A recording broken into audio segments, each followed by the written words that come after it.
हमारा शरीर मात्र एक ही नहीं है, अपितु इसके अलावा हमारे भीतर कई शरीर विद्यमान रहते हैं। एक शरीर के अंदर दूसरा, दूसरे के भीतर में तीसरा, तीसरे के भीतर में चौथा, इस तरह से 7 शरीर से यह हमारी देह बराबर क्रियाशील रहती है। और इसलिए कहा जाता है कि जो भी हम जीवन में पुण्य रूपी स्थितियाँ, शुभ्रता श्रेष्ठता रूपी स्थितियाँ या उच्चता की स्थितियों को प्राप्त करते हैं, तो हमारे जीवन में निश्चिंत रूप से इन 7 जन्मों का सुफल के फलस्वरूप हमें इस जीवन में उक्त सुस्थितियों की प्राप्ति होती है। और इसके विपरीत यदि जीवन में कष्ट, बाधाएं, रोग, संताप, धनहीनता, शत्रु बाधा, संतानहीनता, कुगामी स्थितियाँ, अणगल व्यसन या ऋण वाली स्थितियाँ, कर्जे वाली स्थितियाँ जो होती हैं, तो निश्चिंत रूप से उसमें भी हमारे पूर्व के 7 जन्मों का दोष हमें बराबर सक्रिय बना रहता है। और जब तक इन दोषों को समाप्त नहीं करते हैं, तब तक और अधिक हमारा जीवन नारकीमय स्थितियों से निरंतर युक्त होता रहता है। और उसी के लिए निरंतर इन संतापों, कष्टों या जो भी 7 जन्म के पूर्व जन्म के दोष हैं, निवारण के लिए ही हम नित्य देवी देवताओं की आराधना, कुल देवता की आराधना संपन्न करते हैं, जिससे कि हम जिस तरह से भगवान सर्वशक्तियों से युक्त हैं, ठीक उसी तरह से हम भी सुशक्तियों से युक्त हो सकें और हमारा भी जीवन निरंतर सुश्रेष्ठताओं की ओर गतिशील हो सके। और विशेष रूप से यह आषाढ़ी नवरात्रि जो कि 30 जून से प्रारंभ होकर 8 जुलाई तक संपन्न होगी, और इसमें विशेष रूप से जो भी हमारे 7 जन्म के दोष, संताप, कष्ट, पूर्व जन्म के दोष हैं, उन दोषों, संतापों के निवारण के लिए विशेष रूप से हम शक्ति की अभ्यर्थना करें, क्योंकि जीवन में बिना शक्ति के क्षण भर के लिए भी हम सक्रिय क्रियाशील नहीं हो सकते। चाहे वह आत्मिक शक्ति हो, हृदय की धड़कन हो, रक्त का संचरण हो, या सोचने विचारने की शक्ति हो, बोलने की शक्ति हो या सुनने की शक्ति हो, तो निरंतर हमारे भीतर में वह शक्ति का प्रवाह बराबर सरल स्वरूप में और सुस्थिति स्वरूप में बराबर क्रियाशील रहे। इसीलिए शक्ति की अभ्यर्थना, आराधना इस आषाढ़ी नवरात्रि में अवश्य ही संपन्न करनी चाहिए, जिससे कि उन सुशक्तियों के फलस्वरूप जो भी हम जीवन में कष्ट, बाधाएं, पीड़ा, रोगमय स्थितियों से युक्त हो रहे हैं, या अनेक तरह के विकार हैं, अनेक तरह की न्यूनता हैं, अभाव हैं, उन अभावों को जब तक हम समाप्त नहीं करेंगे, तो निश्चिंत रूप से ज्यों हम जीवन में वृद्धि करेंगे, वैसे ही उन अभाव न्यूनताओं का और अधिक गहराई रूप में विस्तार होता रहेगा। इसलिए इस आषाढ़ी नवरात्रि में हम अपने जीवन के दुख, कष्ट, संताप के निवारण हेतु विशेष रूप से जो भी 7 जन्म के दोष हैं, उन 7 जन्म के 7 जन्म के दोष हैं, उनके निवारण के लिए अभ्यर्थना, आराधना करें। और उसके लिए जो भी 10 महाविद्याओं के स्वरूप हैं, आप उनके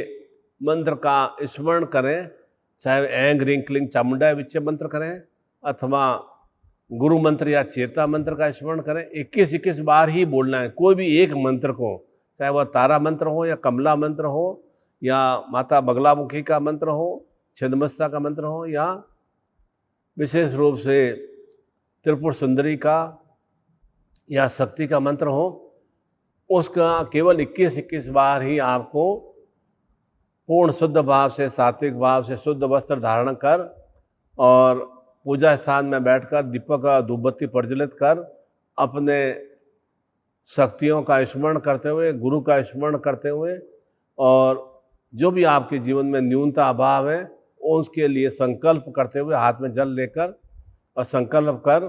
21-21 बार मंत्र का उच्चारण करें। अपने संतान में जो दोष हो तो उसके निवारण हेतु भी आप गुरु मंत्र या चेता मंत्र संपन्न करेंगे या सविता मंत्र संपन्न करेंगे तो निश्चित रूप से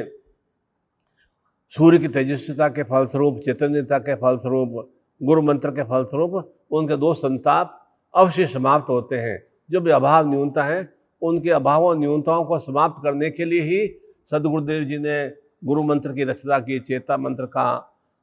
रचित किया और गायत्री मंत्र के बारे में उन्होंने विस्तार से बताया है। तो नित्य नित्य इस तरह से हम इन नवरात्रि में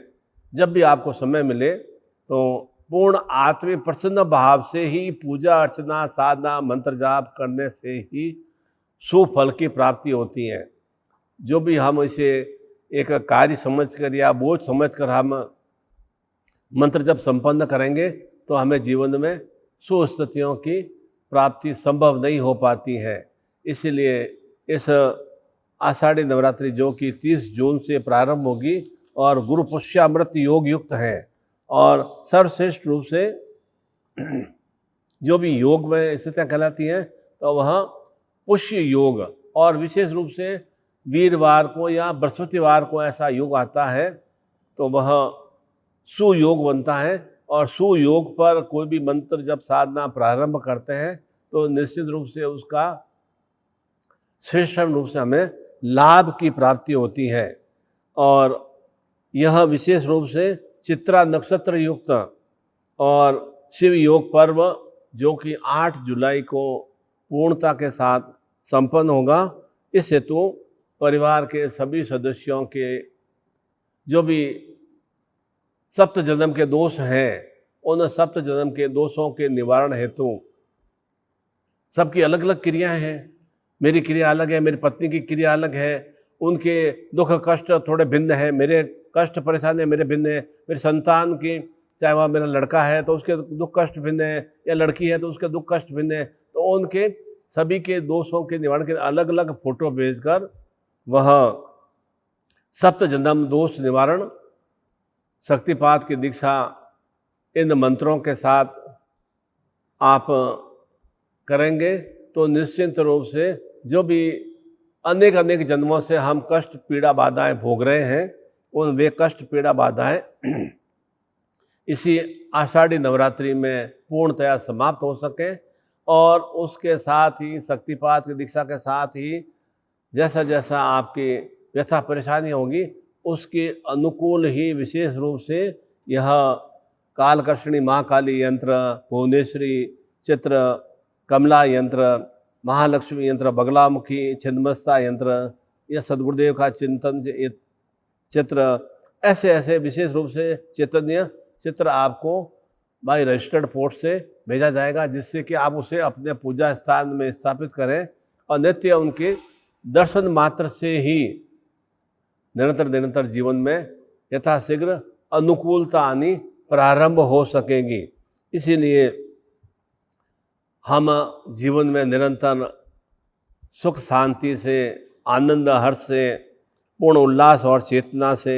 और सभी भौतिक सुखों से युक्त हो सकें, क्योंकि जीवन